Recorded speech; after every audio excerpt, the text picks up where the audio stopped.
एक समय की बात है। बजरंगगंज नाम का एक गांव था। उस गांव में राजनाथ नाम का एक व्यक्ति रहता था।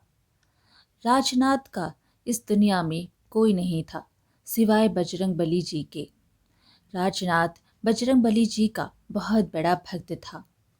वह रोज उनकी पूजा किया करता था। राजनाथ बजरंगबली जी को ही अपना सब कुछ मानता था।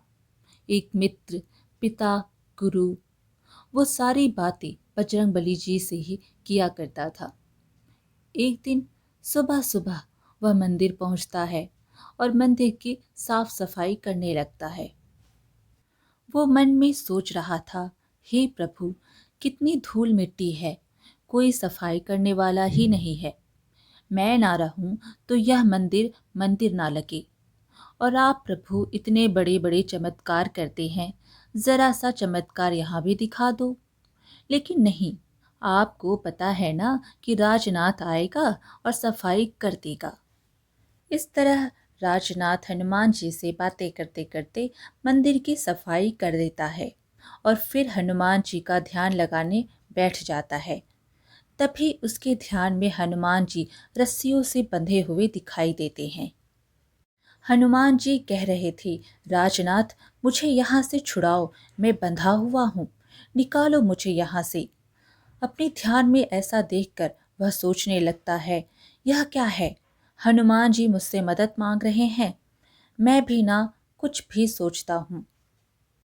राजनाथ इस बात को एक बुरा ख्याल सोचकर मंदिर से बाहर चला जाता है, लेकिन अभी भी उसके दिमाग में वही ख्याल घूम रहा होता है। तभी उसे उसके ही गांव का एक दीनानाथ मिलता है और उससे पूछता है, क्या हुआ भाई, मंदिर से पूजा करके आए लेकिन लगता है मन को शांति नहीं मिली, दिमाग में कुछ उथल पुथल चल रही है क्या?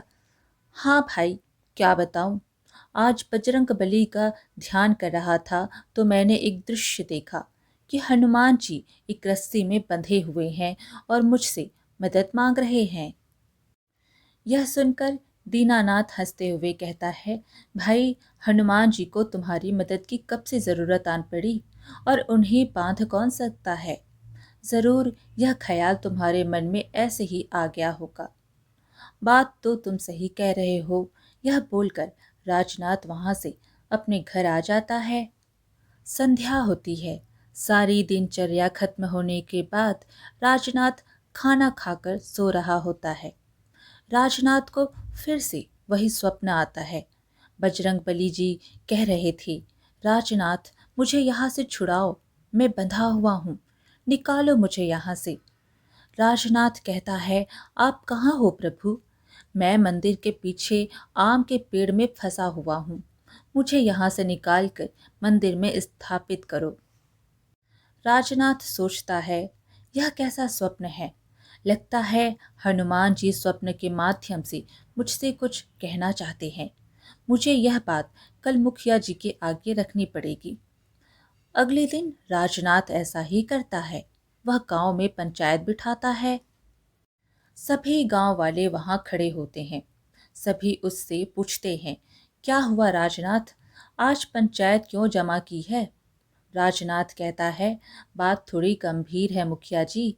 कल से मुझे बार बार हनुमान जी स्वप्न के जरिए कुछ बता रहे हैं कि वह मंदिर के पीछे आम के वृक्ष में फंसे हुए हैं।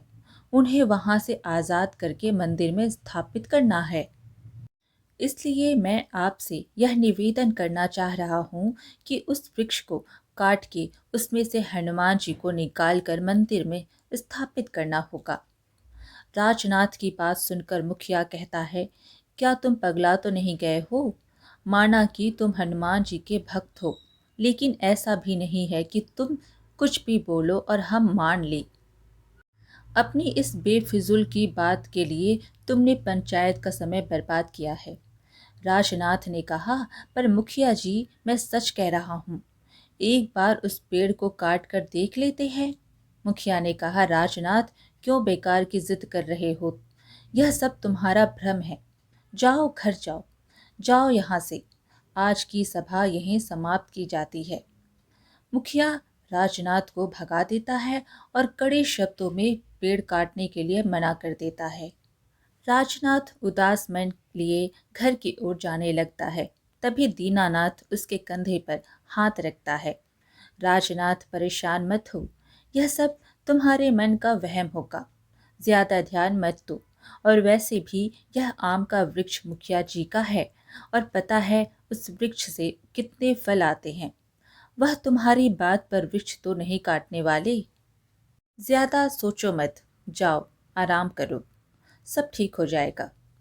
यह बोलकर दीनानाथ वहां से चला जाता है। लेकिन इस बात से राजनाथ को अभी संतुष्टि नहीं मिली थी। उसका मन अभी भी व्याकुल था। वह सोचता है, भाड़ में जाए मुखिया जी और सब। हनुमान जी ने मुझसे बोला है, वह मुझसे मदद मांग रहे हैं। कोई साथ नहीं देगा तो भी मैं उनकी मदद करूंगा। राजनाथ किसी की बात नहीं मानता। वह एक कुल्हाड़ी उठाता है और उस पेड़ को काटने के लिए निकल पड़ता है। मंदिर के पीछे पहुंचकर बजरंगबली का नाम लेकर राजनाथ उस पेड़ पर कुल्हाड़ी चला देता है। उसे ऐसा करते हुए गांव का एक व्यक्ति देख लेता है और वो भागता हुआ जाकर सभी गांव वालों को यह बात बताता है और सबको इकट्ठा करके ले आता है। इधर राजनाथ वृक्ष काटते काटते मन में सोचता जा रहा था, जय बजरंगबली, जय बजरंगबली। कोई बात नहीं प्रभु, कोई आपकी मदद नहीं करेगा तो क्या, मैं भी नहीं करूंगा। मैं अवश्य निकालूंगा आपको इस वृक्ष में से। तभी वहां गांव का मुखिया आ जाता है और कहता है, राजनाथ, तुमने ये क्या किया? तुमने अपने पागलपन की वजह से मेरा इतना सुंदर वृक्ष काट दिया। मैंने पंचायत में कहा था ना कि कोई वृक्ष नहीं काटेगा। राजनाथ, तुम यह कैसी जिद कर रहे हो? तुम इतनी मूर्खता का काम करोगे हमें अंदाजा नहीं था। राजनाथ बोला, पर भाइयों, मैं सच कह रहा हूँ। स्वप्न में हनुमान जी आते थे और इसी वृक्ष को काटने के लिए कहते थे। वो यहीं कहीं कैद हैं। मुखिया कहता है, अच्छा तो तुमने इसलिए वृक्ष काट दिया। तुम्हें दिखे कहीं हनुमान जी? कहाँ हैं? क्या किसी को हनुमान जी दिखाई पड़ रहे हैं? राजनाथ, तुम्हें इसकी कीमत चुकानी पड़ेगी। यह बात चल रही होती है कि तभी हनुमान जी की एक सुंदर प्रतिमा उस वृक्ष के तने से प्रकट हो जाती है, जिसे देख सभी गांव वाले आश्चर्यचकित रह जाते हैं। किसी को अपनी आंखों पर विश्वास नहीं होता। वह सभी बजरंगबली की जय जयकार करने लगते हैं और सभी राजनाथ से माफी मांगते हैं। अब सभी गांव वाले पूरे सम्मान सहित वृक्ष से प्रकट हुए हनुमान जी की प्रतिमा को मंदिर में स्थापित कर देते हैं। तब से हनुमान जी की कृपा से पूरे गांव में सुख शांति छा जाती है और राजनाथ को गांव में एक अलग ही सम्मान मिलने लग जाता है। आज की कहानी यहीं पर समाप्त हुई। फिर मिलेंगे एक और कहानी के साथ। कहानी पसंद आए तो लाइक शेयर ज़रूर करें और चैनल को सब्सक्राइब करना बिल्कुल ना भूलें। धन्यवाद।